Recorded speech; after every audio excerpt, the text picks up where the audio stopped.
Chapitre 13. Dieu te protège. Daniel 6. Le prophète Daniel était un homme bon et honnête qui servait son roi avec fidélité. En retour, le souverain l'estimait beaucoup. Daniel aimait Dieu et le priait 3 fois par jour. C'était son habitude depuis toujours.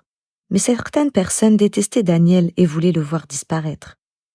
Ils voulurent piéger le roi en lui faisant voter une loi qui causerait du tort à Daniel. Cette loi interdisait à quiconque de prier le Seigneur, le Dieu d'Israël, que Daniel priait. Bien que Daniel ait pris connaissance de cette loi, il ne s'arrêta pas de prier pour autant.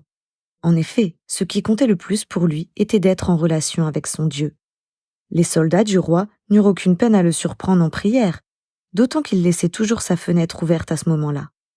En guise de punition, le roi donna l'ordre à ses soldats de jeter Daniel dans une fosse pleine de lions affamés.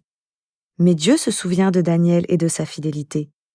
Le lendemain matin, le roi se rendit à la fosse pour prendre des nouvelles de Daniel. Il vit que Dieu avait fermé la gueule des lions et qu'aucun d'eux n'avait fait le mal au prophète. Cet événement miraculeux fit changer le roi d'avis sur le Dieu que priait Daniel. Il reconnut qu'il était le Dieu Tout-Puissant. Il changea le décret par l'envoi d'une lettre dans tout le royaume.